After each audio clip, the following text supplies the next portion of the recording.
পুরাকালে এক রাজা ছিলেন। এই রাজা পুরাকালে এক পরম কৃষ্ণ ভক্ত রাজা ছিলেন। এই রাজার নাম ধর্মধ্বজ। এই ধর্মধ্বজের একমাত্র কন্যা, রাজা ছিলেন পরম ভক্ত, আর তার একমাত্র কন্যাটির নাম হলো বৃন্দা। যেমন রাজাও ভক্ত, তেমনি তার একমাত্র কন্যা বৃন্দাও ছিলেন পরম ভক্ত। হ্যাঁ, ভক্ত দুজনেই পরম ভক্ত, বাবাও যেমন কন্যাও তেমন। আর এ জগতে পিতার সাথে সাথে যদি সন্তানরা ভক্ত হতে পারে, তাহলে ওই পিতার আনন্দের আর কোনো সীমা নাই। আছে কি? এ জগতে যেই পিতার পুত্র একসাথে বসে ভাগবত শোনে, পিতার পুত্র পাশাপাশি বসে হরিকথা শুনছে, মার কন্যা পাশাপাশি বসে হরিকথা শুনছে, বাবা ছেলে উত্তরী ধুতি তিলক ধারণ করে ভাগবতে যাচ্ছে, বলে ওই বাবার যে কি আনন্দ সে ওই বাবাই জানে।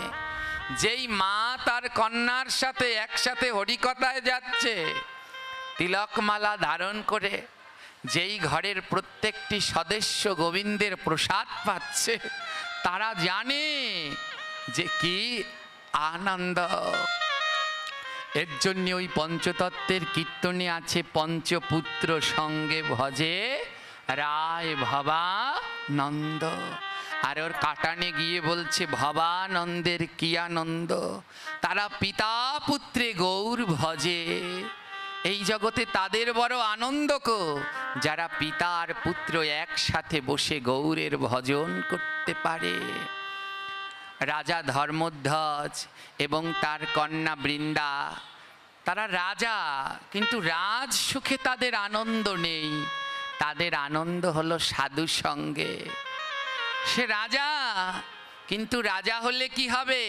যেখানে হরিকথা হয়, যেখানে ভাগবত হয়, সেখানে ছুটে যায় আর সবার মধ্যে বসে, তার জন্য আলাদা কোনো আসন নয়। এমন রাজা সবার মধ্যে বসে তিনি হরিকথা শ্রবণ করেন। রাজা হলেও তার কোনো অহংকার নাই, ভক্তদের চরণ ধুলা ধারণ করে, হাগৌর হা নিতাই বলে ভক্তকে বুকের মাঝে জড়িয়ে ধরে প্রেমালিঙ্গন করেন। যেমন রাজা তেমনি কন্যা। রাজার ভক্তি না যতখানি, কন্যার ভক্তি তার থেকে আরো একটু ঊর্ধ্বে। কন্যার ভক্তির কোনো অন্ত নেই। সদা সর্বদা কন্যা বৃন্দা, কন্যার নাম বৃন্দা। বৃন্দা গোবিন্দ চিন্তা ছাড়া অন্য কোনো চিন্তা নেই। সদা চিন্তা চিন্তামণি,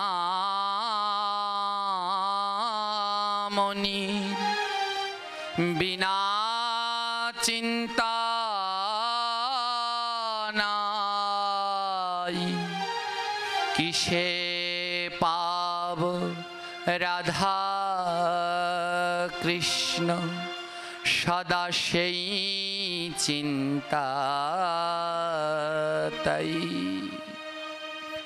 বৃন্দার সদা সর্বদা চিন্তা। কিসে রাধা কৃষ্ণ পাওয়া যায়, সেই চিন্তা তার সদা সর্বদা, অন্য কোনো চিন্তা তার মনের মাঝে নাই। আর বৃন্দা দেখতে দেখতে বিবাহযোগ্যা হলেন। পিতার চিন্তা, যখন ঘরে বিবাহযোগ্য কন্যা থাকে, পিতার আবার চিন্তা হয়ে যায় এই কন্যা কোন জায়গায় একটা সুযোগ্য পাত্রের হাতে দেয়া যায়। ছোট ফ্যান আছে, একটা ব্যবস্থা করতে পারছো একটু? সেই প্রথমে ঠিক ছিল, অল্প ছোট একটা ফ্যানের ব্যবস্থা কর। তো বৃন্দা তার সদা সর্বদা গোবিন্দ চিন্তা। আর বিবাহযোগ্যা তো, এর জন্যে পিতার চিন্তা এই কন্যাকে যে কোনো একটা ভালো ছেলের হাতে প্রদান করা। কিন্তু পিতা ধর্মধ্বজ সব জায়গায় বৃন্দার জন্য উপযুক্ত পাত্রের সন্ধান করে, কিন্তু বৃন্দা এমন ভক্ত, তার ভক্তিমার্গ এমন জায়গায় পৌঁছেছে, বৃন্দার বিবাহযোগ্য কোনো পাত্র খুঁজে পায় না। পিতা সব জায়গায় খোঁজ করে যে আমার এমন ভক্তিমতী কন্যা, আমি এই কন্যাকে কার হাতে তুলে দেব, কোথায় পাবো এমন বিবাহযোগ্য পাত্র। সমস্ত জায়গায় খুঁজে বেড়ায় পিতা, কিন্তু কোথাও একটা বিবাহযোগ্য কন্যা খুঁজে পায় না, পাত্র খুঁজে পায় না। পিতা গোবিন্দের কাছে প্রতিদিন প্রার্থনা করে, হে ভগবান, আমার কন্যা এমন পরম ভক্ত, তুমি ওর জন্য এক পাত্র মিলিয়ে দাও, সেও যেন পরম ভক্ত হয়। ওমা, কোনো সংসারে স্ত্রী যদি ভক্ত হয় আর স্বামী যদি ভক্ত না হয়, আবার স্বামী ভক্ত স্ত্রী ভক্ত না, দুইজন দুই পথের, তারা জানে ভক্তি জীবন পালন করাটা কতখানি যন্ত্রণার। আর দুইজন যদি একই পথের পথিক হয়, তাহলে তাড়াতাড়ি ভগবানের কাছে পৌঁছে যাওয়া যায়। হ্যাঁ, তাড়াতাড়ি ভগবানের কাছে পৌঁছে যাওয়া যায়। তো ধর্মধ্বজ সদা সর্বদা ভাবে, আমার কন্যার জন্য যদি সেই রকম একটা পাত্র পাই, যেমন আমার কন্যা ভক্ত, আর সেই রকম যেন একটা ভক্ত পাত্র পাই। সব জায়গায় সন্ধান করে, কিন্তু পিতা সেই রকম পাত্র খুঁজে পায় না। রাত্রবেলায় ঘুম আসে না। যার ঘরে বিবাহযোগ্য কন্যা আছে, সেই মাতা পিতার রাত্রবেলায় কোনো ঘুম নেই। আমি একটা কথা বারবার বলি, হিংসার মতো পাপ নাই, দয়ার মতো ধর্ম নাই, গাভীর মতো সেবা নাই, গঙ্গার মতো তীর্থ নাই, ঋণের মতো বোঝা নাই, আর যার বিবাহযোগ্য কন্যা আছে তার রাত্রবেলায় ঘুম নাই। হ্যাঁ, তো কি করলেন ধর্মধ্বজ রাজা? মেয়ের জন্য পাত্র সন্ধান করছে, কোনো রাজপুত্র চাই না, তার চাই একজন পরম কৃষ্ণ ভক্ত।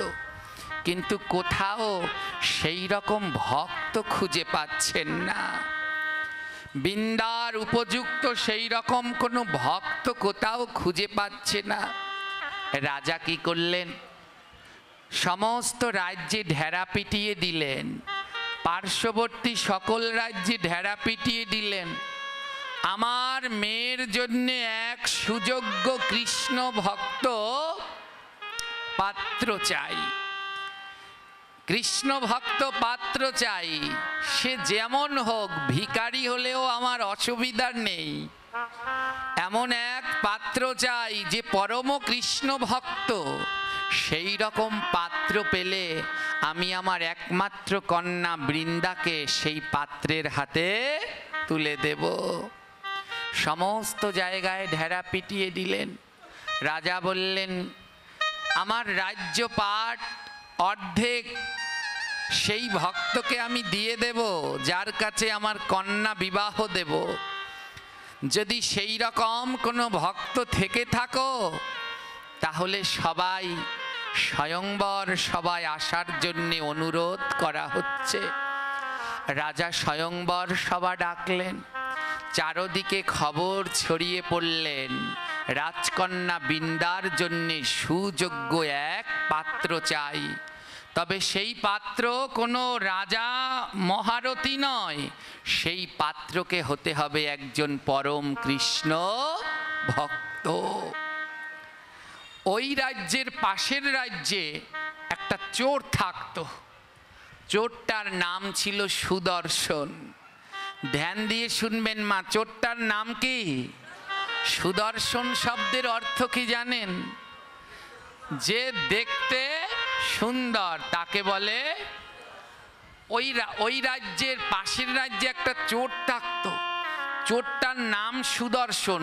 আদৌ ও সুদর্শন, ওকে দেখতে বড় সুদর্শন, লম্বা চূড়া বেশ সুন্দর, গায়ের রং কনক বর্ণের, হ্যাঁ, একেবারে মনে হয় যেন কোনো দিব্য দেহধারী সাধু। হ্যাঁ, যাদের ভিতরে একটু দৈব গুণ আছে, তাদের দেহের জ্যোতিটাই একটু অন্যরকম, আলাদা। হ্যাঁ, তাদের উচ্চতা আলাদা হয়, তাদের গায়ের রং, স্বভাব, আচার আচরণ সব কিছু অন্যদের থেকে আলাদা। ওই যে পাশের রাজ্যে যে একটা চোর ছিল, চোরের নাম সুদর্শন। ও দেখতে সুদর্শন কিন্তু কোনো সাধু নয়, আদৌ একটা চোর, ছ্যাচরা চোর। ছ্যাচরা চোর মানে বোঝেন, যা পায় তাই চুরি করে। চোরের ভিতরে আবার কয়েক প্রকার আছে। তো একটা ছ্যাচরা চোর, যা পায় তাই চুরি করে, কিন্তু দেখতে বড় সুন্দর। হ্যাঁ, তো ওই রাজার যারা প্রহরী আছে, সমস্ত রাজ্য ঘুরিয়ে ঘুরে ঢেরা পিটাচ্ছে। আসছে এত তারিখে, আসছে 14 তারিখে আমাদের রাজকন্যার স্বয়ংবর সভা। সেই সভায় যত সাধুগুরু বৈষ্ণব আছে সবার নিমন্ত্রণ। আমাদের রাজকন্যা যেই বৈষ্ণবকে পছন্দ করবে তার গলায় বরমাল্য পরাবে। সমস্ত বৈষ্ণবগণ সেখানে নিমন্ত্রণ থাকবেন, কারণ আমাদের রাজকন্যাও হলেন পরম বৈষ্ণব ভক্ত। তো সুদর্শন ওই কথাটা শুনেছে। তো সুদর্শন বলছে, আমি তো আর ভক্ত না যে যাব। তো ওই যে ভক্তরা যখন ওই কথাগুলো শুনছে, ঢেরা পিটাচ্ছে, সবাই এসে এক জায়গায় জড়ো হয়েছে। ওই চোরের কাজ কি? যখন কোনো মানুষ এক জায়গায় জড়ো হয়, সেইখানে গিয়েই চুরি করা হলো চোরের কাজ। এখানেও আবার কয়েকজন এসেছে। কি একবার আমরা যে গোপীনাথ ব্রহ্মচারী দাদার অনুষ্ঠানে পাঠ করতে গেলাম, আমাদের ব্যাগ ট্যাগ শুদ্ধ নিয়ে গেল। এদের কাজই হলো ওটা, যখন ভিড় দেখবে ওখান থেকে চুরি করে নিয়ে চলে যাবে। তো সুদর্শন চোরা ওই যে ঢেরা পিটাচ্ছে, ও ঢেরা শোনার, ওই যে রাজার প্রহরী যা বলছে ও শুনতে আসেনি। ও এসেছে এই যে মানুষের ভিড়, ভিড়ের মধ্যে দুই একটা মানিব্যাগ টানিব্যাগ নিয়ে যাবে। তো এই একজনের পকেটে হাত দিয়ে নিতে শুরু করেছে, অমনি হাত খপ করে ধরে ফেলেছে। ধরে বলছে, ওরে সুদর্শন, তুই দেখতে এত সুদর্শন, যদি তুই একটু সাধু হতি এই রাজকন্যা রাজা তোকেই দিয়ে দিত। যার পকেট চুরি করতে গিয়েছে সে ধরে বলছে, সুদর্শন তুই দেখতে এত সুদর্শন, এর সাথে যদি তুই একটু সাধু হতি রাজা নিশ্চয়ই রাজকন্যা তোর হাতে দিয়ে দিত। হ্যাঁ, চোরের মাথায় বুদ্ধি এলো, সত্যি তো, আমি যদি সাধু হতাম তাহলে তো ওই রাজকন্যা আমি পেতাম, রাজ্যও পেতাম, রাজকন্যাও পেতাম। চোর সাথে সাথে বুদ্ধি করলো, না, সাধু সাধু আমাকে হতেই হবে, তাহলে আর আমায় সারা জীবন চুরি করতে হবে না। যদি সাধু হতে পারি রাজকন্যাও পাবো, রাজ্যও পাবো। চোর কি করলেন, ওই গ্রামে এক ভক্ত ছিলেন, ভক্তের কাছে গেলেন আর ভক্তকে গিয়ে বললেন, ভক্ত দাদু একটু বলবে সাধু হতে গেলে কি কি লাগে? ভক্ত বলছে, শোন সুদর্শন, সাধু হতে গেলে সবার আগে কণ্ঠে তুলসীর মালা পরা লাগে। সাধু হতে গেলে দাদা সঙ্গে প্রত্যহ তিলক ধারণ করা লাগে। সাধু হতে গেলে আচার ব্যবহার পোশাক পরিচ্ছেদের ঠিক করতে হয় রে বাবা। ভগবানের নিত্য প্রসাদ পেতে হয়। সুদর্শন বলল, এটা তো সাধু হতে গেলে লাগে, কিন্তু সাধু সাজতে কি লাগে? ভক্ত বললেন, সাধু সাজতে হলে তিলক পড়তে হবে, মালা দিতে হবে, উত্তরী নামাবলী পড়তে হবে, ধুতি পড়তে হবে, হ্যাঁ, তাহলে সাধু সাজা যায়। সুদর্শন বলে, এই তো বুদ্ধি, আমি সাধু না অসাধু রাজা তো আর ও জানে না, সেজে গেলেই হলো। যদি পছন্দ হয় তাহলে রাজকন্যা তো আমার গলায় মালা দিয়েই দেবে। কারণ ওই লোক বলেছে তুমি দেখতে সুন্দর, যদি সাধু হতে তাহলে মালা তো তোমায় পরাতো। সুদর্শন কি করলেন, তৎকালীন সময়ে যাত্রাপালা হতো, তো এই যাত্রাপালার দোকান থাকতো, ভাড়া পোশাক ভাড়া দিত। হ্যাঁ, যারা আগিলা দিনের মানুষ তারা দেখেছে। হ্যাঁ, দোকান ভাড়া থাকতো, ওখানে যাত্রার পোশাক টোশাক ভাড়া দিত। সুদর্শন চোরা এলাকার যাত্রা যে করে ওই পোশাক ভাড়া দেয়, ওই দোকানে গেলেন। দোকানে গিয়ে বললেন, ওগো দোকানদার, আমাকে সাধুর সাজার পোশাক ভাড়া দাও। একটা ধুতি, উত্তরী, কমণ্ডলু, তিলক, তুলসীর মালা, যা যা লাগে সাধু সাজতে সব কিছু দাও। দোকানদার বলছে, তুই এমন ছেঁচড়া চোর, তোর কাছে দিলে আরো ফেরত আসবে না। সুদর্শন চোরা বলে, শোনো দোকানদার, আমি যার জন্য এই পোশাক মালা তিলক নিচ্ছি, যদি কাজে সফল হই তাহলে তোমার আর দোকানদারি করা লাগবে না, তোমাকেও দিয়ে দেব কিছু। দোকানদার বলছে, বুঝিস কিন্তু আবার নিয়ে পালাস না। বলেন, না পালাবো না, তুমি দাও। কি করলেন জানেন, ওই যাত্রার দোকান থেকে ভাড়া করে নিলেন তুলসীর মালা, গলায় মালা পরলেন মোটা মোটা করে, ললাটে টানা করে মোটা করে দাদা সঙ্গে তিলক দিলেন, ধুতি উত্তরী পরে মাথায় নামাবলী বেঁধে জপের মালা হাতে নিয়ে রওনা দিলেন। ও জীবনেও কোনোদিন এই পোশাকগুলো পরেনি। ওই ভক্ত যার কাছ থেকে জেনে এসেছে, সেই ভক্ত দাদুর কাছে গিয়ে বলছে, দাদু দেখো তো আমাকে সাধুর মতো লাগছে কিনা। আদৌ সুদর্শন ও চোর হলে হবে কি? হ্যাঁ, কারণ ওর ভিতরে তো সাধুর লক্ষণ আছে। এ জগতে যতজন বড় বড় ভক্ত, তারা প্রথম জীবনে সাধু ছিলেন না। কেউ চোর, কেউ দস্যু, কেউ মাতাল। হ্যাঁ, যেমন রত্নাকার দস্যু ছিলেন, দস্যু থেকে সাধু হলেন। জগাই মাধাই মাতাল ছিলেন, তারপরে সাধু হলো, কিন্তু দেহের মধ্যে লক্ষণ ছিল। জগাই মাদাইয়ের ভিতরে লক্ষণ ছিল, তাই নিত্যানন্দ বুঝতে পারলেন যে এরা সাধু হবে। রত্নাকারের ভিতরে লক্ষণ ছিল, তাই নারদ বুঝতে পারলেন একদিন বড় সাধু হবে। আজ যেই ভক্তের কাছে গেলেন, ভক্তের কাছে গিয়ে সুদর্শন বললেন, ও ভক্ত দাদু, একটু দেখো তো আমায় সাধুর মতো লাগছে কিনা। ভক্তের চোখ তো দেখলেই বলতে পারে সাধু হবে।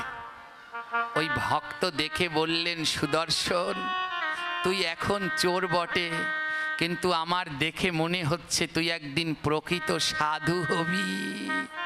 তুই একজন প্রকৃত সাধু হবি। আহা, সাধু সেজেই তোকে এত সুন্দর লাগছে, যদি প্রকৃত সাধু হতি না জানি তোকে কত সুন্দর লাগতো। এবার ওই ভক্তকে প্রণাম করে সুদর্শন রওনা দিচ্ছে। ভক্ত জিজ্ঞেস করছে, সুদর্শন এমন সাধু সেজে কোথায় যাচ্ছিস? সুদর্শন বলল, দাদু তোমার কাছে মিথ্যে বলবো না, পাশের রাজ্যে রাজা ঘোষণা দিয়েছে সাধুর কাছে মেয়ে বিয়ে দেবে, তাই সাধু সেজে যাচ্ছি। যদি আমার কপালটা ভালো হয়, মেয়েটা যদি আমার গলায় বরমাল্য দেয়, ও দাদু তোমাকেও কিছু অংশ দেব, তুমি একটু আমায় আশীর্বাদ করো। ওই ভক্ত মন্দিরের পূজারী শিখিয়ে দিলেন, শোন সুদর্শন, যাচ্ছিস তো, শুধু সাধু সাজলেই সাধু হওয়া যায় না। সাধু যেমন বহিরঙ্গ সাজতে হয়, তেমনি সাধু সাজার আরেকটা গুণ আছে, মুখে নাম করতে হয়। ও বাবা, ওই যে রাজ সবাই যাচ্ছিস, সাধু সাজ ঠিক আছে, কিন্তু মুখে যদি নাম না থাকে তাহলে ধরা পড়ে যাবি। তাই শোন বাবা, একটু নাম করতে করতে যা, একটু নাম করতে করতে যা, দেখবি তোকে প্রকৃত সাধু বলে মনে হবে। সুদর্শন নাম করতে করতে রওনা দিলেন। বলে, কি নাম করব? ভক্ত বাবা শিখিয়ে দিলেন, আমার মহাপ্রভুর দেয়া এই নাম করতে করতে রওনা দে, দেখবি তোর কৃপা হবে। সুদর্শন গাইলেন, হরে কৃষ্ণ কৃষ্ণ কৃষ্ণ হরে হরে, হরে রাম রাম রাম হরে হরে, হরে কৃষ্ণ সবাই কারো মুখ বন্ধ না। হরে হরে, হরে রাম রাম রাম হরে হরে, হরে কৃষ্ণ কৃষ্ণ কৃষ্ণ হরে হরে, হরে রাম রাম রাম হরে হরে, হরে কৃষ্ণ বলো বলো উচ্চ স্বরে সবাই, কৃষ্ণ হরে হরে, হরি বল হরে রাম রাম রাম হরে হরে। ওমা, ওই চোরটায় নাম গাইছে, নাম করছে, ও একটা চোর, কোনো সাধু না। কিন্তু এই মহামন্ত্রের এমন গুণ, এই মহামন্ত্রের এমন গুণ বলনো না যায়। যেই জনা জপে সেই জনা জানে, এই মন্ত্রের গত গুণ হৃদয় মাঝে প্রেমের বান হানে। বলে এই মন্ত্র যে জপ করে সে জানে তার মনের ভিতরে কেমন প্রেমের বান হানে। কেউ মুখ বন্ধ করে রাখবে না গো, সবাই বদন ভরে কীর্তন করো। দুটি হাত গোবিন্দ দিলেন কেন? বলে এই হাতটি দিয়ে একটু করো তালি দাও, এই হাত দুটি গোবিন্দের নামে তুলে দাও, তোমার এই হাত দুটি সার্থক হবে। এই হাতে সারা জীবন টাকা গুনলেন, একটু গোবিন্দের নামে আজ করতালি দিন। এই মুখে কত অখাদ্য খেলেন, আজ গোবিন্দের এই মন্দিরে একটু এই মুখে গোবিন্দের নাম করো মা। চারদিকে তাকিয়ে দেখো কত দেব দেবীতে ভরে রয়েছে তোমাদের মন্দির, এরা সবাই বেকুল হয়ে বসে আছে ভক্তের মুখে নাম শ্রবণ করবে বলে। আমার এই মুখে নামে উদ্ধার হবে না, এই মুখে নামে উদ্ধার হবে না।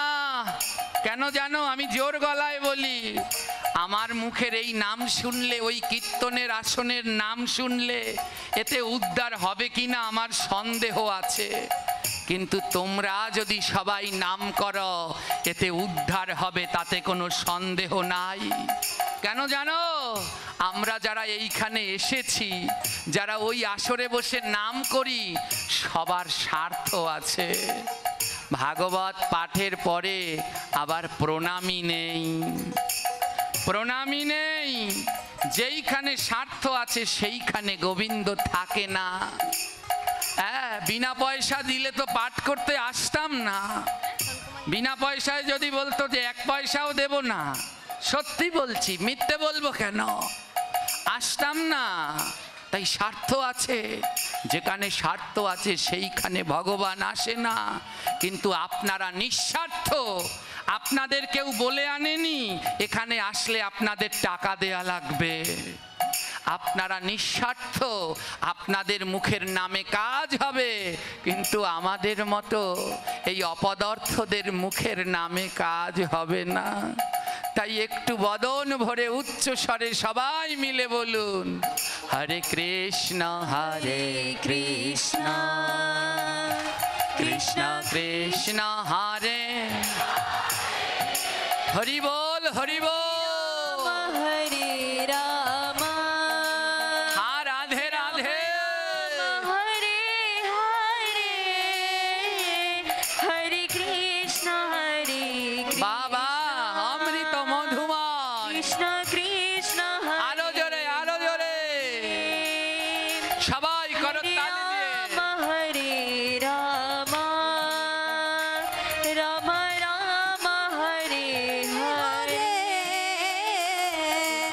কৃষ্ণ হরে কৃষ্ণ কৃষ্ণ কৃষ্ণ হরে হরে হরে রাম রাম রাম হরে হরে হরে কৃষ্ণ গৌরাঙ্গ কৃষ্ণ হরে হরে হরে রাম রাম রাম হরে হরে।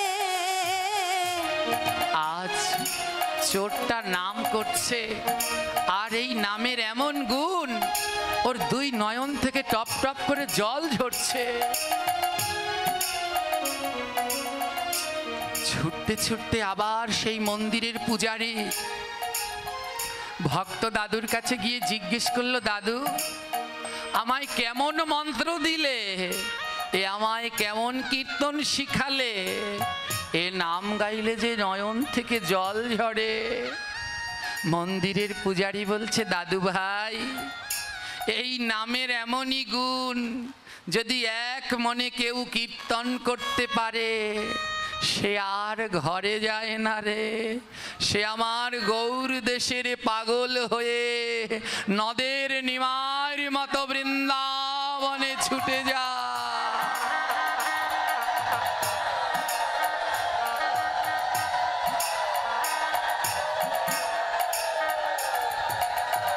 আজ সুদর্শন চোরা ওই নাম জপ করতে করতে স্বয়ংবর সভায় উপস্থিত হলেন।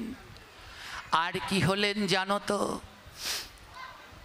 শয়ে শয়ে ভক্তরা দাঁড়িয়েছে, তিলক মালা পরে শয়ে শয়ে ভক্তরা দাঁড়িয়েছে রাজকন্যাকে বিয়ে করার জন্যে। রাজা রাজ সিংহাসনে বসে আছে, রাজকন্যা বরমালা নিয়ে বসে আছে, সব লাইন দিয়ে দাঁড়িয়েছে বড় বড় নাম নাম করা ভক্তরা রাজকন্যাকে বিয়ে করবার জন্যে। রাজকন্যা তাকিয়ে তাকিয়ে কাঁদছে, ওই ভক্তদের দিকে তাকিয়ে তাকিয়ে কাঁদছে। ওমা কাঁদছে কেন জানো? ওই যে সব লাইন দিয়ে রাজকন্যাকে বিয়ে করতে এসেছে, আদৌ কি সবাই ভক্ত? জোরে বলবে। যারা লাইনে দাঁড়িয়েছে ওর একজনও ভক্ত না। কারণ যারা ভক্ত তারা কোনো দিন অর্থ টাকা পয়সা কোনো কিছু চায় না। ন ধনম ন জনম ন সুন্দরীমি কবিতাম বা জগদীশ। তারা কোনো দিন ধন জন কবিতা সুন্দরী চায় না। আজ রাজকন্যা তো বুঝে গেছে যারা লাইনে দাঁড়িয়েছে এরা প্রকৃত ভক্ত নয়। যদি প্রকৃত ভক্ত হতো তাহলে এখানে দাঁড়াতো না। রাজকন্যা তাকিয়ে তাকিয়ে দেখছে সবার মধ্যে কিছু কিছু ভক্তি আছে, কিন্তু লাইনের শেষে দাঁড়িয়েছে কে? জোরে বলবেন। বুঝতে পারছেন তো আমার কথা মায়েরা? বুঝতে পারছেন? লাইনের শেষে দাঁড়িয়ে আছে সুদর্শন চোরা।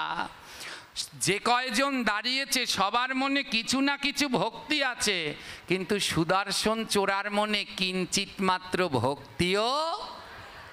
ও দাঁড়িয়েছে লাইনের শেষে। রাজকন্যা সবার দিকে ঘুরে ঘুরে তাকাচ্ছে, আর সুদর্শন চোরার দিকে শুধু একবারই তাকিয়েছে।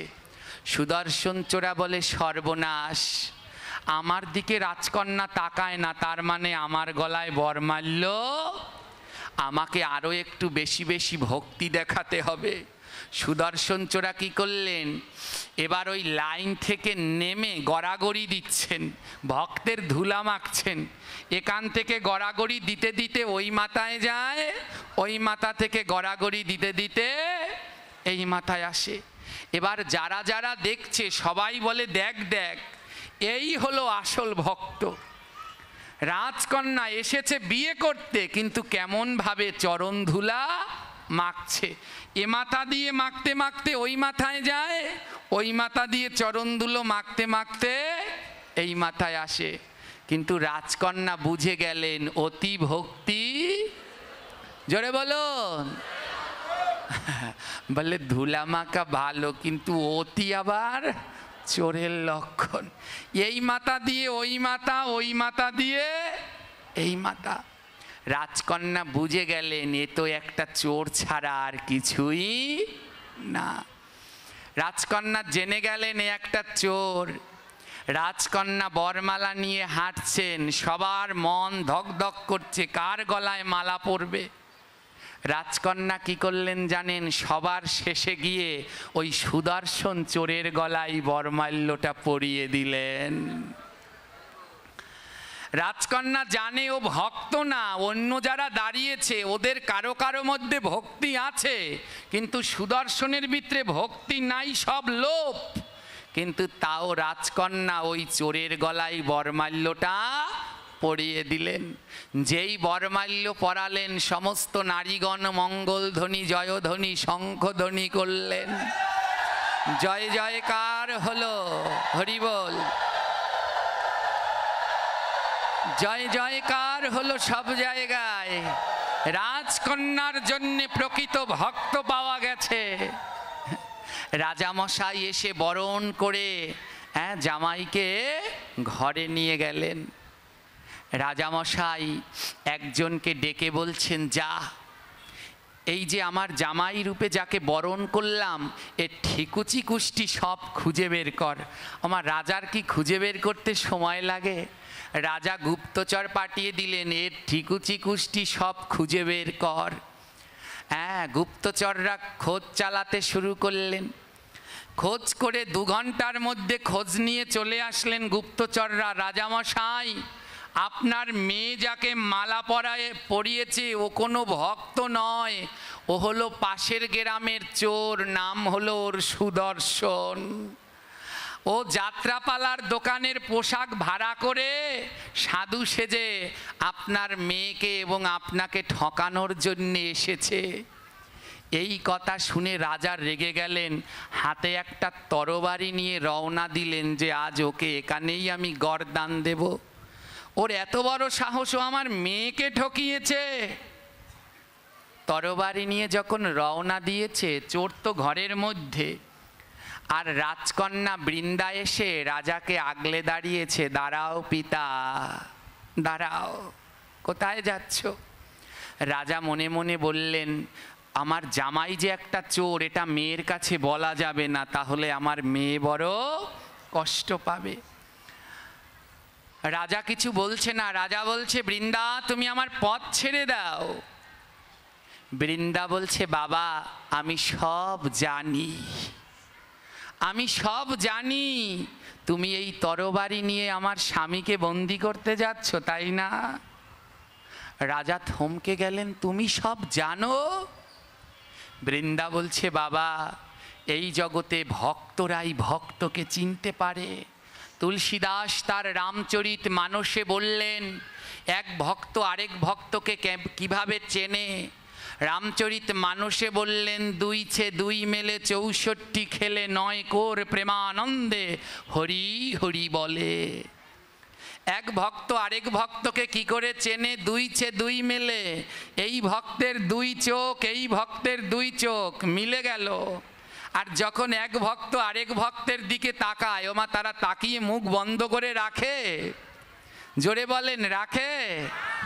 কি বলে? একজন ভক্ত আরেক ভক্তজনের দিকে তাকিয়ে বলে, কি কেমন আছো, এটা বলে? কি বলে বলেন তো, জোরে বলবেন।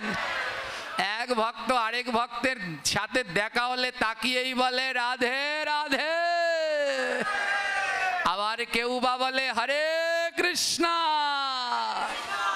তারা মুখ বন্ধ করে রাখে না। 2 মেলে 64 খেলে, মানে এই ভক্তের 32খানা দাঁত, ওই ভক্তের কয়টা হলো?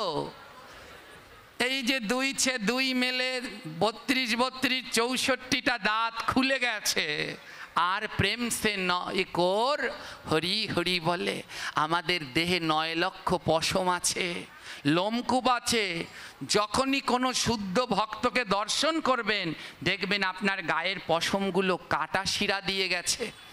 যেই দিন দেখবেন কোনো ভক্তকে দর্শন করে আপনার গায়ের পশমগুলো শিহরিত হয়ে যাচ্ছে, সেই দিন বুঝে নিবেন এ একজন প্রকৃত শুদ্ধ ভক্ত। দেরি না করে সঙ্গে সঙ্গে ওখানে লুটিয়ে পড়বেন।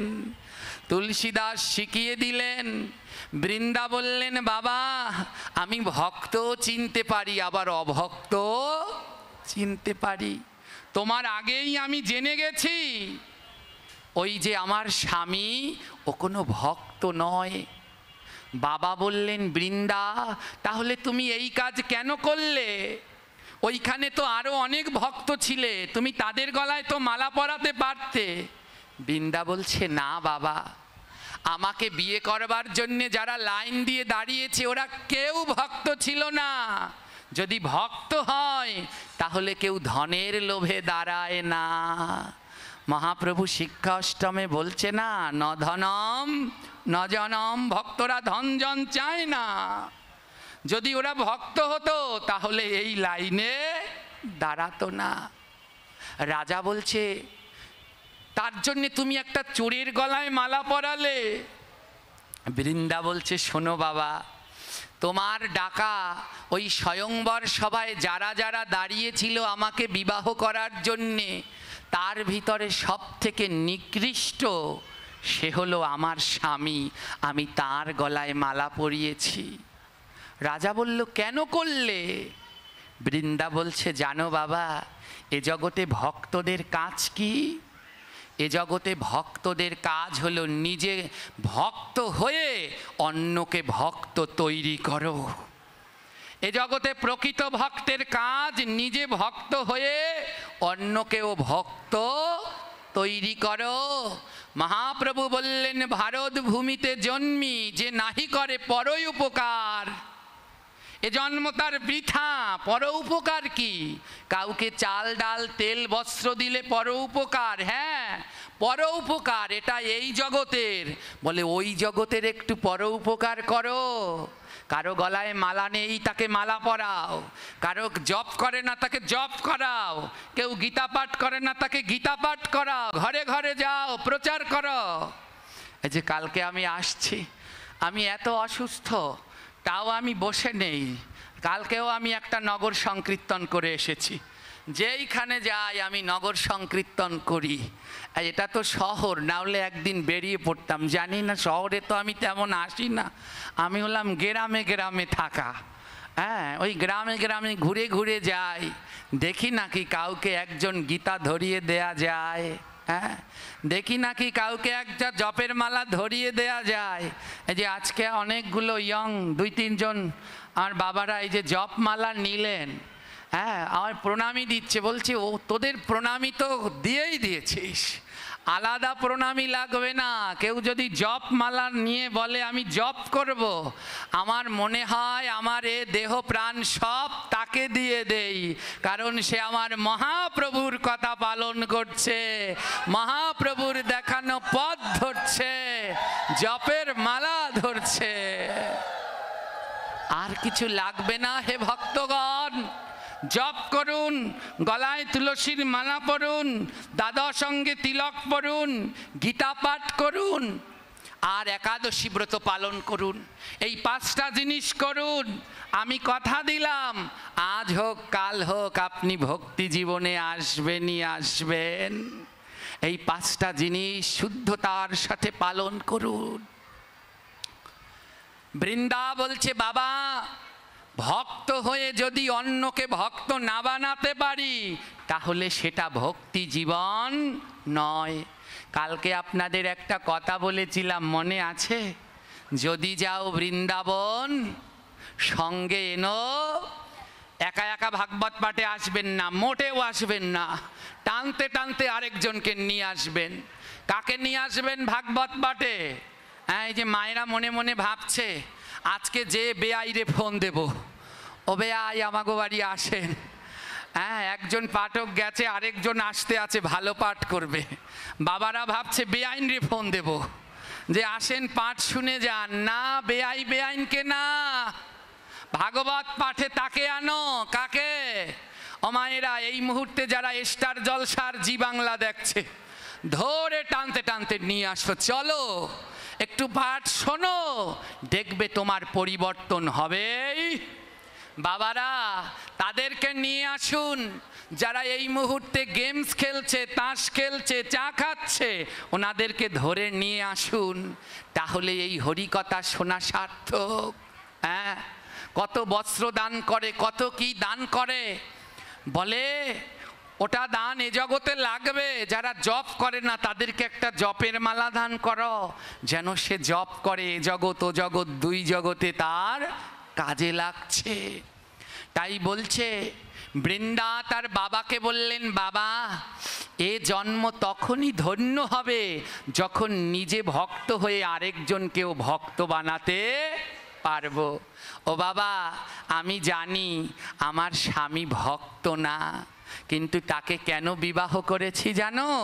যদি তাকে আমি ভক্ত বানাতে পারি তাহলেই আমার ভক্তি জীবন সার্থক। বাবার হাত থেকে তরোয়ালটা পড়ে গেল, টপ টপ করে জল, চোখ থেকে জল ঝরছে বাবার। রাজার চোখ থেকে জল ঝরছে। রাজা বললেন, বৃন্দা তোর কাছে জীবনে কিছু চাইনি, আজ একটা জিনিস চাইবো, দিবি মা? বৃন্দা বলে, বলো বাবা। রাজা বললেন, মারে আমি তোর পিতা, কিন্তু তাতে কি? এ জগতে পিতা পুত্রের, কন্যার সম্পর্ক ভক্ত কন্যার সম্পর্কে নয়, ভাই ভাইয়ের সম্পর্ক ভক্ত ভক্তের সম্পর্ক নয়। আপনার ভাই আপনার থেকে বয়সে বড়, ছোট, কিন্তু সে যদি ভক্তিতে এগিয়ে যায় তাহলে সে আপনার বড়, তার প্রমাণ রূপ আর সনাতন। আজও রূপ গোস্বামীর নাম আগে নেওয়া হয়, কারণ সনাতন গোস্বামীর আগে গৌরের কৃপা লাভ করেছিলেন রূপ গোস্বামী। আজ রাজা বললেন, আজ তোর কাছে একটা জিনিস চাই, দে মা। বলে, কি চাও বাবা? বলে, তোর চরণ ধুলা একটু দে। যার মনে এমন নিষ্ঠা ভক্তি, আজ পিতা হয়ে আমি কন্যার চরণ ধুলা মাথায় দেব, দেখি নাকি যদি এই ধুলায় আমার মনে নিতাই গৌর হরি বলে কৃষ্ণ ভক্তের সঞ্চার ঘটে।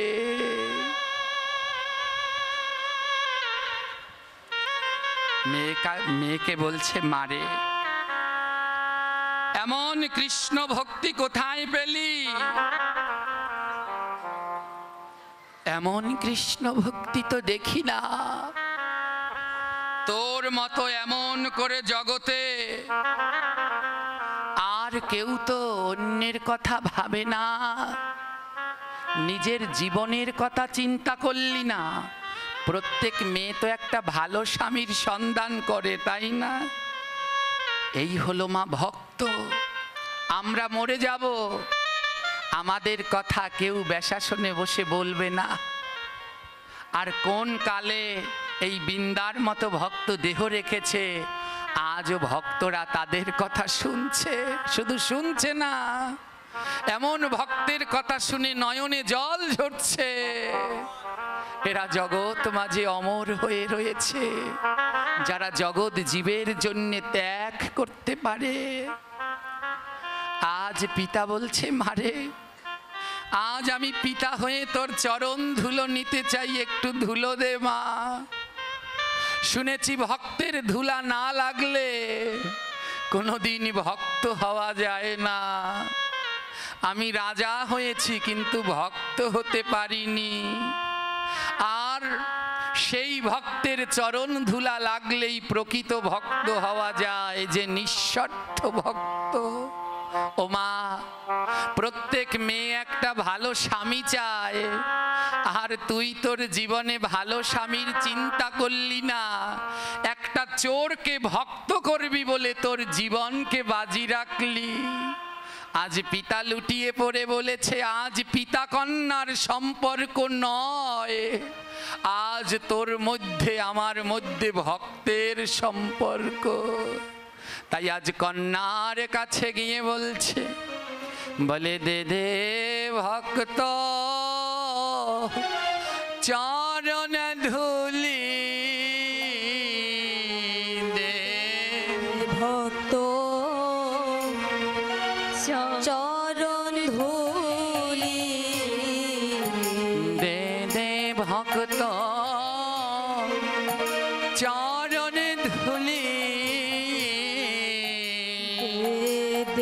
ভক্ত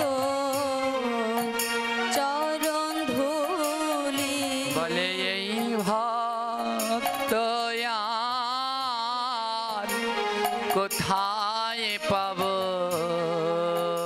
এই ভক্ত আর কোথায় পাবো, আমি এই ভক্ত আর কোথায় পাব, এই ভক্ত আর কোথায় পাবো। রাধা আমায় চরণ ধুলি, এই ভক্ত আর কোথায় পাব, দয়াময় চরণ ধুলি, এই ভক্ত আর কোথায় পাবো, আমি ধুলা বড় ভালোবাসি, ধুলা বড় ভালোবাসি, বলে ধুলার টানে ছুটে আসি, ধুলার টানে ছুটে আসি, আমি ধুলা বড় ভালোবাসি, ধুলা বড় ভালোবাসি, তোমরা দেও দাও আমায় চরণ ধুলা, ধুলা বড় ভালোবাসি, দাও দাও আমায় চরণ ধুলা, ধুলা বড় ভালোবাসি, আজ বাবা হয়ে মেয়ের চরণ ধুলা নিচ্ছে, মেয়ে বলে না বাবা, তুমি যদি আমার চরণ ধুলা মাথায় দাও আমার যে বড় পাপ হয়ে যাবে। বাবা বললেন ও কন্যা, তোর যদি পাপ হয় আমি সেই কাজ করব না, তবে ধুলা নিলে তোর যদি পাপ হয় তবে ধুলা আমি নেব না। তবে শুনেছি ভক্তদের মুখে ভক্তের অঙ্গ পরশ করলেও নাকি ভক্তি হয়, তাই ধুলা নিলে যদি পাপ হয় রে মা ধুলা নেব না। তবে আই রে আমার বুকে আই রে, আয় রে আমার বুকে আয়, বলে একবার ভক্তের পরশ করি, আই রে আমার বুকে আয় রে। একবার ভক্তের পরশ করি, হরি বল হরি বল। আমার বুকে আয় রে, বলে আয় রে আমার বুকে আয় রে, আয় রে আমার বুকে আয়, বলে একবার ভক্তে পরশ করি, আয় রে আমার বুকে আয়। একবার ভক্তে পরশ করি, আয় রে আমার বুকে আয়, আমার বুকের মাঝে অনেক জ্বালা,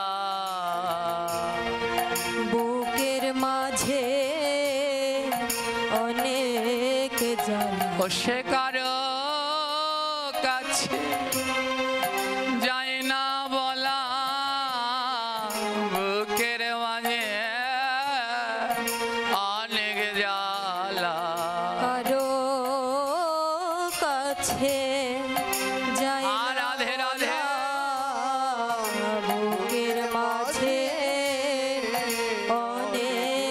জ্বালা আমি এই সঙ্গ আর কবে পাবো? এই সঙ্গ আর কবে পাবো?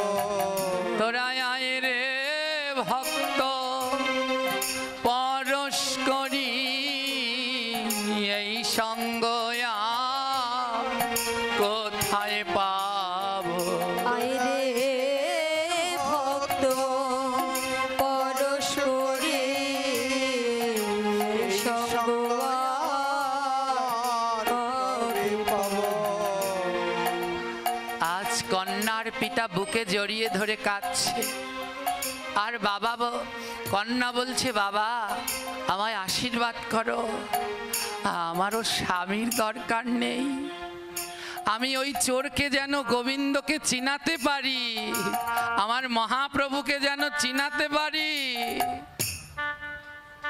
আমি যেন ওকে ভক্ত করতে পারি বাবা, তাহলে আমার এই জীবন ধন্য হবে। এইদিকে বাবার কন্যা যখন একে অন্যকে জড়িয়ে ধরে কাঁদছে, আর সুদর্শন চোরা ঘরের ভিতরে চুরি করছে, ওই রাজকন্যার সোনাদানাগুলো খোঁজ করছে। আর ঘরের ভিতরে যখন সোনাদানাগুলো খোঁজ করছে, রাজকন্যা গিয়ে দেখে সারা ঘর তল্লাশি করছে। রাজকন্যা বলল, স্বামী তুমি কি খোঁজ করছো তা আমি জানি। ও স্বামী, তুমি টাকা পয়সা খোঁজ করছো, সোনাদানা খোঁজ করছো? ও স্বামী, আমার ঘরে ওই সোনাদানা নেই, আমার কাছে গয়না মালে তুলসীর মালা, আমার কাছে সাজের জিনিস মানে তিলক, আমার কাছে তুলসীর মালার তিলক ছাড়া কিচ্ছু পাবে না। স্বামী আমি সব জানি, আমাকে ভালোবেসে তুমি বিয়ে করনি, তুমি বিয়ে করেছো আমার গয়নার সম্পদের জন্যে। চোরটা থরথর করে কাঁপছে, কি আমি রাজকন্যার হাতে ধরা পড়ে গেলাম?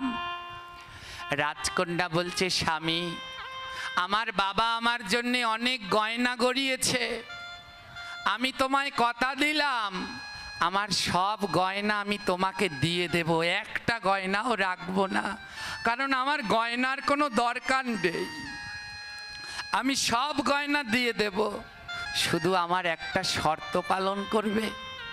চোরটা বলে, কি শর্ত? চোরটা বলে, কি শর্ত? রাজকন্যা বললেন, আমার সাথে 7টা দিন থাকবে, বেশি না। কয়দিন? বলছে আমার সাথে 7টা দিন থাকবে। চোর বলে, বেশ 7 দিনের ব্যাপার তো, থাকবো, তাহলে তাই হোক।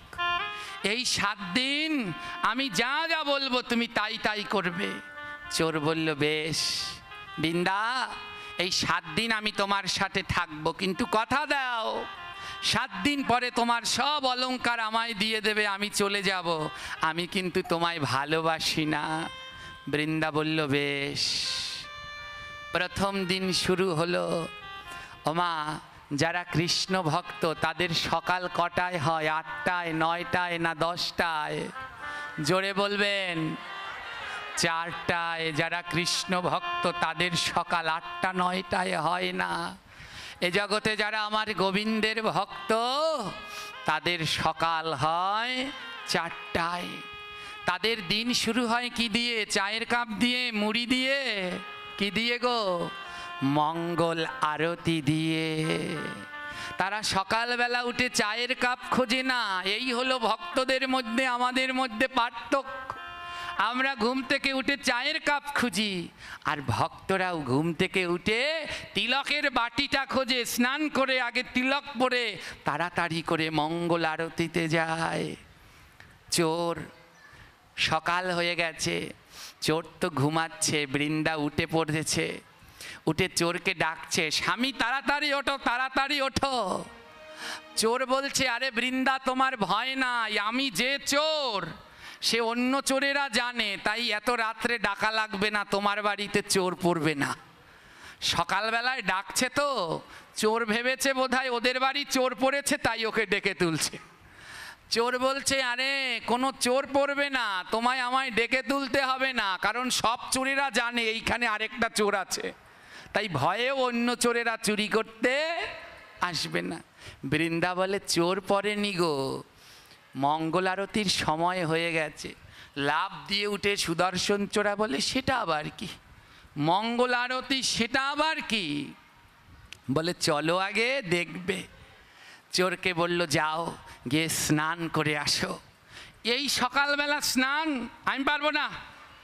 বৃন্দা বলল, শোনো, শর্ত ভুলো না, কয়দিন আর কি করতে হবে?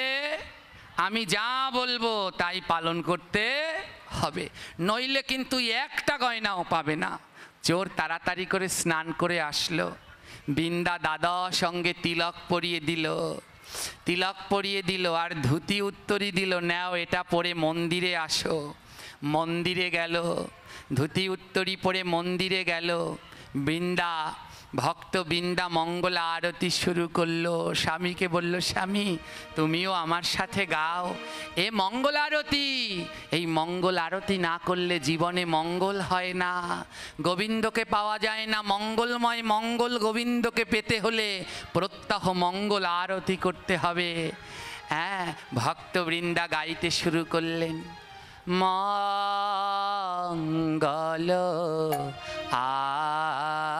আরতি গৌর কিশোর, মঙ্গল আরতি গৌর কিশোর, মঙ্গল আরতি গৌর কিশোর, মঙ্গল আরতি গৌর কিশোর, মঙ্গল নিত্যানন্দ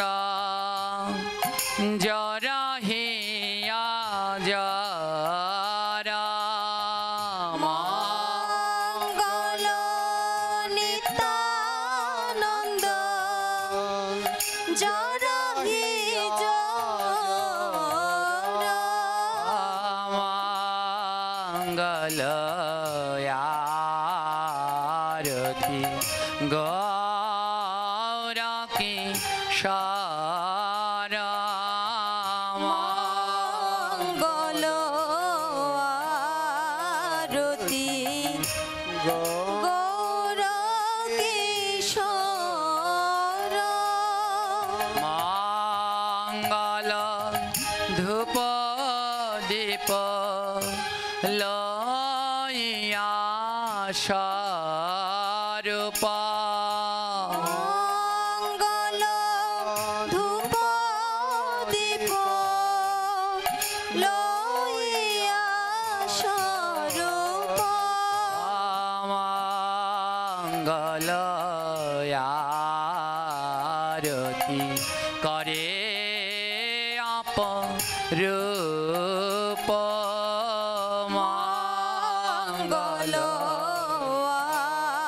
আরতি করে অপরূপ,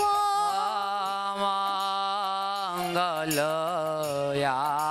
আরতি গৌর কিশোর, মঙ্গল আরতি গৌর কিশোর, মঙ্গল শ্রীয়দ্বৈত ভকতি সঙ্গে, মঙ্গল শ্রীয়দ্বৈত ভক্তি সঙ্গে,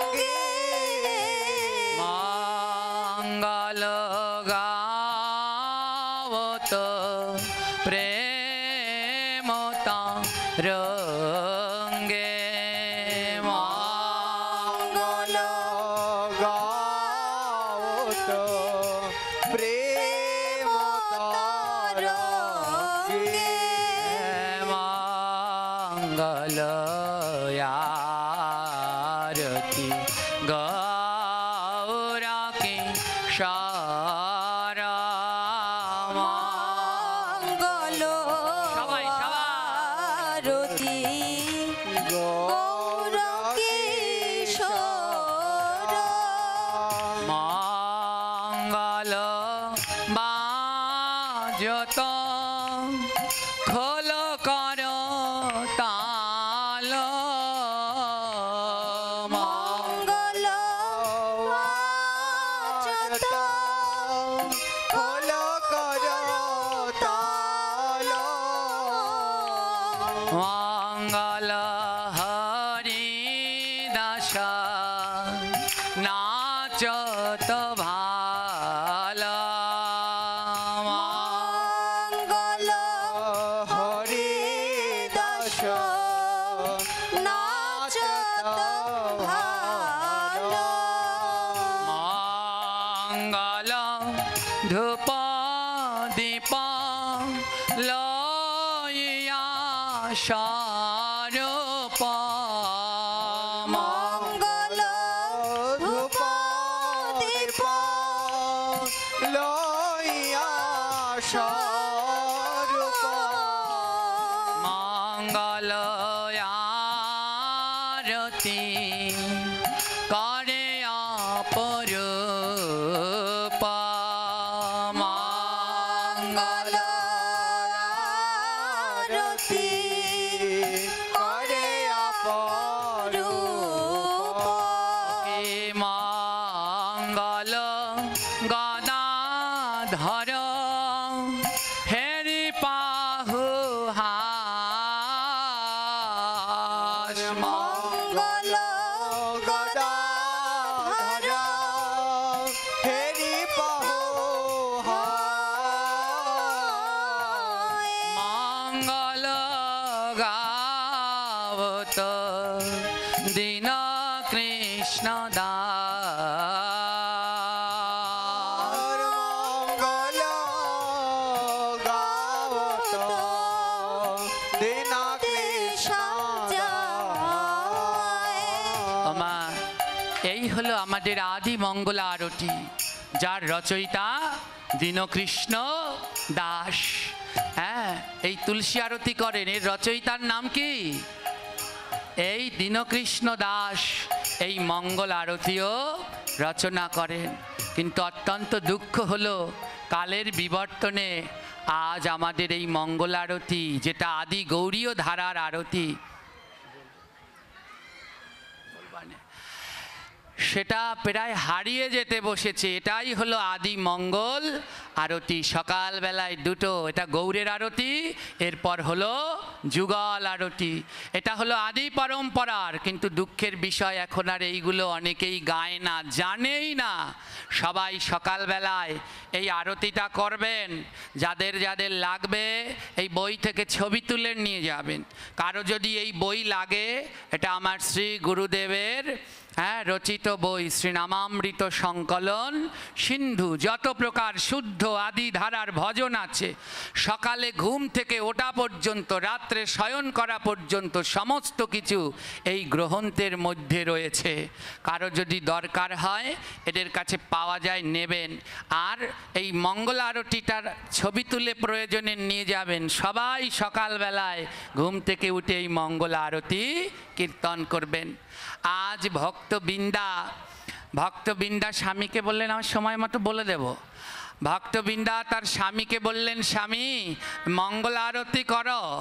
হ্যাঁ, ও তো আর পারছে না, এমনভাবে প্রথমে তো আর পারছে না। বৃন্দা বুঝতে পেরে গেছে যে এ তো এমনিভাবে পারবে না, একে সহজ করে দেই। বৃন্দা কি করলেন, স্বামীকে বলল, তুমি যদি এটা না পারো তাহলে বলো হরে কৃষ্ণ হরে কৃষ্ণ কৃষ্ণ কৃষ্ণ হরে হরে।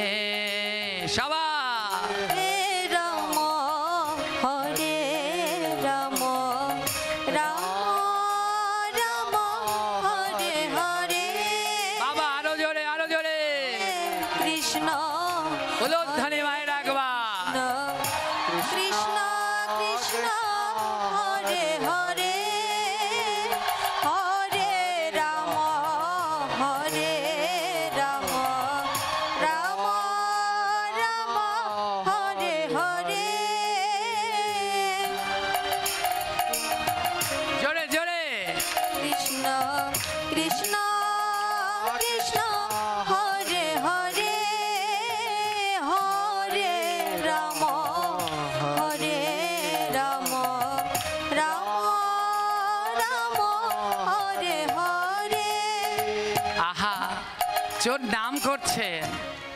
এবার যখন মঙ্গলারতি শেষ হয়ে গেছে, বৃন্দা কি করলো, একটা জপমালা দিয়ে দিল, নাও এবার জপ করো। যতক্ষণ পর্যন্ত 16 মালা না করবে ততক্ষণ কিন্তু খাবার পাবে না। এটা এই বাড়ির নিয়ম, 16 মালা করতে হবে। বলে 16 মালা কি? বলে 16 মালা গোবিন্দের কাছ থেকে যেদিন এসেছিলে সেদিন 16 আনা নিয়ে এসেছিলে, আবার যেদিন যাবে সেদিন 16 আনা দেয়া লাগবে। বলে এ জগতে তারাই 16 আনা দিতে পারবে যারা প্রত্যহ 16 মালা নিতাই গৌর হরি বলে জপ করে।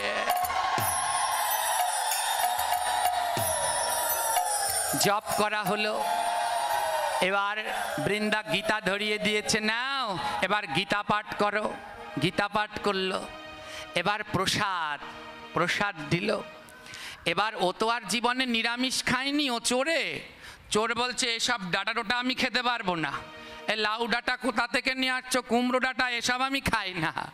হ্যাঁ, বৃন্দা বলছে দেখো এ প্রসাদ, এই তোমাকে পেতে হবে 7 দিন ধরে। যখন ওই লাউ ডাঁটা কুমড়ো ডাঁটা পাচ্ছে, ও তো আর আগে জানে না প্রসাদের কি স্বাদ। আমার যারা প্রসাদ পায় তারা জানে ও লাউ ডাঁটা কুমড়ো ডাঁটায় কি স্বাদ। আর যারা ওটা জানে না, যারা লাউ ডাঁটা আর হাড় চিবা, এরা পার্থক্য বুঝবে না। প্রসাদ পেলে বুঝতে পারবে ওর মধ্যে কি পার্থক্য। যেই চোর প্রসাদ পাচ্ছে দেখছে এ তো অমৃত, হ্যাঁ আগে যা খেতাম এ তো তার থেকেও স্বাদ, হ্যাঁ বড় আনন্দ লাগছে। এমনি করে চোর প্রতিদিন সকালবেলা ঘুম থেকে ওঠে, মঙ্গলারতি করে, তিলক করে, হ্যাঁ গীতা পাঠ করে, প্রসাদ পায়। আর রাত্রবেলায় ওই বৃন্দা ভাগবত নিয়ে বসে, আর চোর বসে বসে সেই ভাগবত পাঠ শ্রবণ করে। আমার এই ভাগবত শুনতে 7 দিন সময় লাগে, একেবারে প্রথম থেকে শেষ পর্যন্ত, যাকে বলা হয় ভাগবত সপ্তাহ। প্রতিদিন চোর রাত্রবেলায় ভাগবত শুনতে শুনতে সকাল হয়ে যায়, কিন্তু মনের তৃষ্ণা আর নিবারণ হয় না। যারা প্রকৃত ভাগবত পিপাসু তাদের সারা রাত্র ভাগবত শোনালেও তারা যাবে না, তারা বলবে আরো বলো আরো বলো। আর যারা এর মাহাত্ম্য বোঝে না তারা শুধু দৌড়াদৌড়ি করবে, লাফালাফি করবে, তাড়াতাড়ি শেষ করো শেষ করো। হ্যাঁ, আজ এমনভাবে ওই চোর ভাগবতে ডুবেছে, রাত্র শেষ হয়ে যায় কিন্তু তাদের ভাগবত আর শেষ হয়ে যায় না। দ্বিতীয় তৃতীয় দিন চলে গেল, তৃতীয় দিন চলে গেল, চতুর্থ দিন বৃন্দাকে আর ডাকা লাগছে না। সকালবেলায় ও নিজে নিজেই তিলক করছে, স্নান করছে, মঙ্গল আরতিতে চলে এসেছে। চতুর্থ দিন নিজে নিজেই মঙ্গল আরতি গাইছে, সন্ধ্যা আরতি গাইছে, আর ভাগবতের স্পৃহা বাড়ছে। শুনতে শুনতে ষষ্ঠ দিনে চলে এসেছে। ষষ্ঠ দিনে সেই গোপিকার, ভাগবতের শেষের দিকে গোপিকাদের বিলাপ, সেই বৃন্দাবনের মধুর লীলা শ্রবণ করছে, আর চোরের 2 নয়ন থেকে জল ঝরছে। আহা, বৃন্দাবন ভাগবত শুনছি, তাতেই এই বৃন্দাবন এত সুন্দর। যদি একবার বৃন্দাবনে যেতে পারতাম, না জানি বৃন্দাবন কত সুন্দর। ওমা, এখন আর ওই চোরকে বলে দিতে হয় না সকালে ওঠো, ও নিজেই ওঠে। এখন আর ওকে তিলক করিয়ে দিতে হয় না, ও নিজেই তিলক করে। এখনও 16 মালা জপ করে, গীতা পাঠ করে, প্রসাদ পায়, ভোগারতি, সন্ধ্যা আরতি, মঙ্গল আরতি সব কিছু অংশগ্রহণ করে, সারা রাত্র ধরে ভাগবত শ্রবণ করে। আজ 7ম দিবসে এসে পৌঁছেছে, শেষ দিন। আজ শেষ দিনে এসে পৌঁছেছে। ওই বৃন্দা ভাগবত পাঠ করছে, শেষ দিন বৃন্দাবনের বর্ণনা করছে। আজ শেষ দিন গোপিকাদের দর্শন দিতে ভগবান শ্রীকৃষ্ণ আজ মথুরা ছেড়ে বৃন্দাবনে আসলো। আর সখীগণ আমার এতদিন পর গোবিন্দকে পেয়ে আনন্দে বিভোর হয়ে গেলেন। আর বলে উঠলেন, হে শ্যাম, বহুদিন পরে তুমি এই বৃন্দাবনে আসলে, আর তোমায় মথুরায় যেতে দেব না। গোপীগণ গেয়ে উঠলেন, বহুদিন পরে আজ এলো শ্যামরায়, বহুদিন পরে আজ এলো শ্যামরায়, এ বহুদিন পরে আজ এলো শ্যামরায়, বহুদিন পরে এলো শ্যামরায়। যেতে নাহি দেব তোমায়, যেতে নাহি দেব তোমায়, যেতে নাহি দেব তোমায়, যেতে নাহি দেব তোমায়। আর মথুরায় বহুদিন পরে আজ এলো শ্যামরায়, বহুদিন পরে আজ এলো শ্যামরায়। গোপীগণ গাইছে, হে নাথ, কবে সেই মথুরায় গেলে? আজ এতদিন পরে এসেছো, আর যেতে দেব না। চোর শুনছে, আর চোরের মনে হচ্ছে, আরে ওই বৃন্দাবনে আমিও যদি যেতে পারতাম। আজ গোপীগণ বাইছেন, এতদিন পরে এসেছো, আজ মন ভরে তোমায় সাজাবো শ্যাম। গোপীগণ বললেন, মন ভরে সাজাইব, মন ভরে সাজাইব, ও মন ভরে সাজাইব, মন ভরে সাজাইব। আজ নিরালায় বহুদিন পরে আজ এলো শ্যামরায়, বহুদিন পরে আজ এলো শ্যামরায়, বহুদিন পরে পরে আজ এলো শ্যামরায়। চোর বলছে, হে বৃন্দা, যদি আমিও বৃন্দাবনে যাই, আমিও কি কানাইকে সাজাতে পারবো? বৃন্দা বলে, হ্যাঁ গো, ওই বৃন্দাবনে যে একবার যায় সেই ওই যুগলের রূপ দেখতে পায়। সখীগণ গাইছে, হে নাথ, এতদিন পর বৃন্দাবনে আসলে, আর এই বৃন্দাবন ছেড়ে যেও না, ছেড়ে যেও না গো নাথ, ছেড়ে যেও না গো নাথ, ছেড়ে যেও না গো নাথ, ছেড়ে যেও না গো নাথ। ধরি তব পায় বহুদিন পরে আজ এলো শ্যামরায়। সবাই বহুদিন পরে আজ এলো শ্যামরায়। 7 দিন ভাগবত হলো, যখন আজ এই লীলা শুনলো, সুদর্শন চোর তার সহধর্মিনী বৃন্দাকে বলল, বৃন্দা, আহা, ও বৃন্দাবন না জানি কত মধুর, আমিও যদি পারতাম। বৃন্দা, আমি আর সংসারে থাকবো না, আজই আমি বৃন্দাবনের উদ্দেশ্যে রওনা দেব। যেইখানে আমার শ্যাম সুন্দর আছে, আমি আমার শ্যাম সুন্দরের কাছে যাব।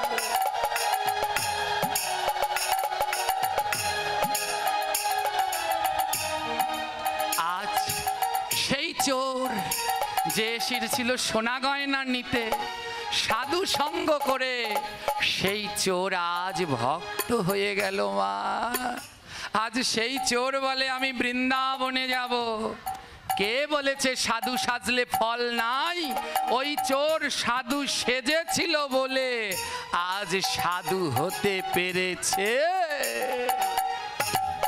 আজ চোর বৃন্দাবনে যাবে, আর বৃন্দা এসে সেই সোনা গয়না নিয়ে এসেছে। স্বামী, আমি তোমায় কথা দিয়েছি 7 দিন থাকলে সোনা গয়না দিয়ে দেব, নাও সোনা গয়না নিয়ে নাও। চোর বলছে এতদিন তো আসল সোনা চিনতে পারিনি, আজ চিনেছি। ওই সোনা আমার চাই না, আজ বৃন্দাবনে গিয়ে আমার কৃষ্ণ সোনা আমি নিয়েই নেব।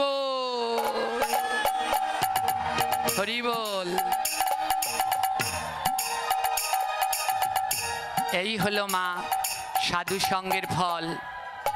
আমরা ভাগবত পাঠের অন্তিম পর্যায়ে এসেছি। কেউ নিজের জায়গা থেকে উঠবেন না।